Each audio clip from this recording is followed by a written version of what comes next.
Bonjour les amis, j'espère que vous allez bien. On se retrouve aujourd'hui dans ma gaming room slash studio slash bureau pour vous parler un petit peu de setup. En effet, vous l'aurez remarqué, récemment ça a été la rentrée pour bon nombre de youtubeurs et ça a été l'occasion pour eux de vous montrer leur nouveau setup, leur nouveau studio, voire même leurs nouveaux locaux. Et du coup, en regardant toutes ces vidéos, je me suis mis un petit peu à la place d'un nouveau vidéaste qui voudrait se lancer sur YouTube et qui doit avoir bien la pression en voyant tous ces setups de fous que les youtubeurs les plus connus vous présentent. Et c'est vrai que quand on voit tout ça, on se dit que l'époque où faire des vidéos sur YouTube tranquille dans sa chambre avec une webcam toute pourrie et un micro pas cher, bah c'est un petit peu révolu. Or, pas du tout. Et du coup, pour vous prouver qu'on peut faire des vidéos pas trop dégueu avec de petits moyens, j'ai décidé de vous présenter mon setup.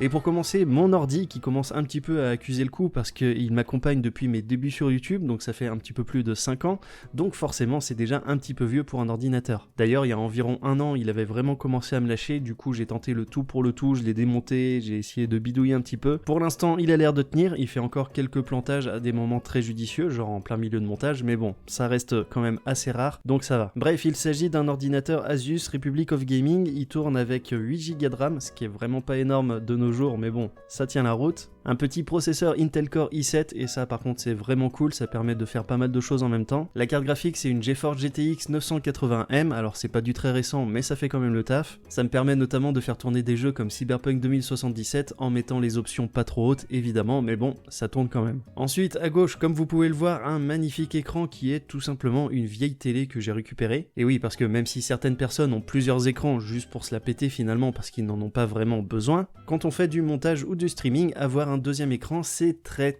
utile. Dans le cadre du streaming, ça permet d'avoir son tableau de bord et le chat tout en jouant sur l'écran principal, et quand on fait du montage, ça permet d'avoir son logiciel de montage sur son écran principal et sur le deuxième écran de mettre tous les dossiers avec les images qu'on va mettre dans le montage, etc.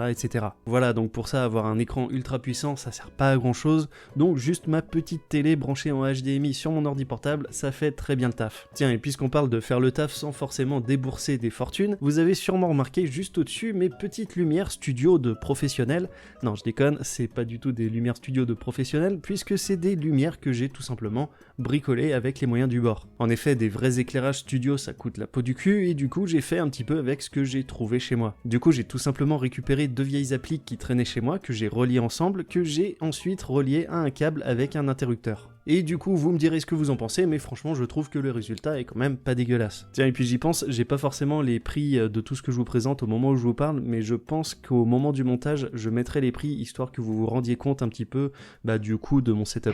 Désolé de vous couper en pleine vidéo, mais puisqu'on parle de montage, je suis en plein dedans là, et je viens de réaliser que j'ai complètement oublié de vous parler du logiciel de montage que j'utilisais justement. Donc pour information, j'utilise Wondershare Filmora 10 qui a comme gros avantage qu'on peut acheter la licence et qu'elle est valable à vie. Donc c'est un gros avantage notamment par rapport à Adobe Premiere Pro qui coûte environ 300 € par an je crois, ce qui est extrêmement cher quand on n'est pas un professionnel. Voilà, maintenant que ça c'est dit, je vous laisse reprendre le cours de votre vidéo. Sur ce, on enchaîne avec ce qui va peut-être plus vous intéresser, tout ce qui est caméra et micro qui me permettent d'enregistrer les vidéos. Donc en ce qui concerne la vidéo, là je tourne avec ma webcam Logitech tout simplement, et j'enregistre sur le logiciel OBS que vous connaissez probablement, d'ailleurs logiciel qui me sert entre autres à streamer, même si je stream pas beaucoup. D'ailleurs, petite parenthèse, je parlais de mon ordi tout à l'heure, mon ordi me permet de streamer.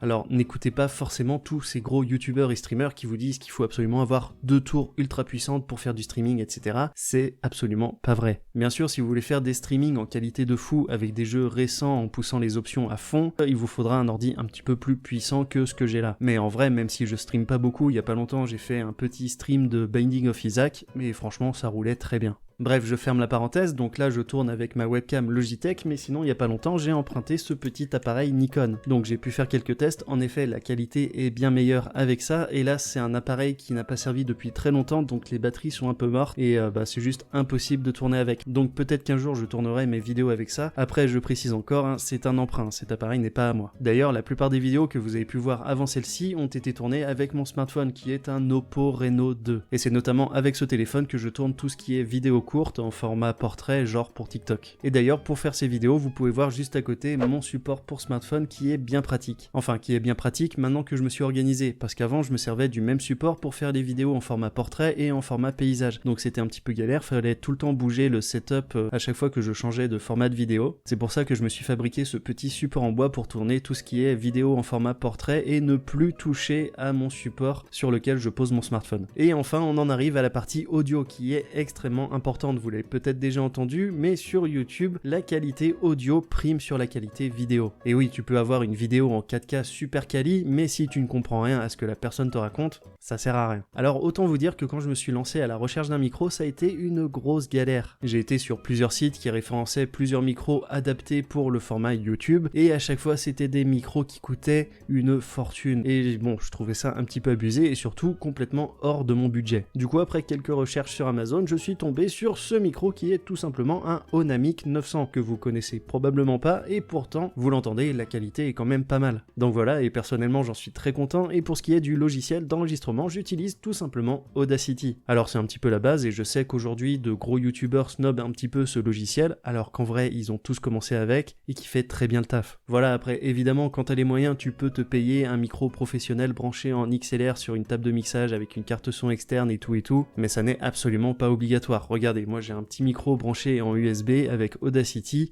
et vous comprenez très bien ce que je dis, à part quand j'articule mal bien sûr. Ah, et je sais pas si ça vous intéresse, mais en ce qui concerne le bras qui tient mon micro, si jamais vous voulez vous en prendre un, ne prenez pas le premier prix d'Amazon. Personnellement j'ai tenté l'expérience, le truc a pété au bout de 2 semaines. J'avoue que j'étais un petit peu dégoûté. Donc voilà, et comme je vous l'ai dit, je vais sûrement vous afficher la référence et le prix quelque part sur l'écran et probablement dans la description. Mais juste, vous faites pas avoir. Sur ce, j'espère que cette vidéo vous a plu et que c'était pas trop lourd à regarder, que ça vous a un petit peu intéressé, surtout si vous hésitez à vous lancer sur YouTube parce que vous vous dites qu'il vous faut du matériel de fou. Encore une fois, non, ça n'est absolument pas vrai. Donc si vous voulez vous lancer, juste lancez-vous. En tout cas, je compte sur vous pour bourrer les pouces bleus, ça mange pas de pain et ça fait du bien. Et surtout, si vous n'êtes pas encore abonné à la chaîne, eh bien n'hésitez pas à le faire, je serais ravi de vous compter dans la communauté. Allez, sur ce les amis, portez-vous bien, c'était Glenn Erwan, see you next time.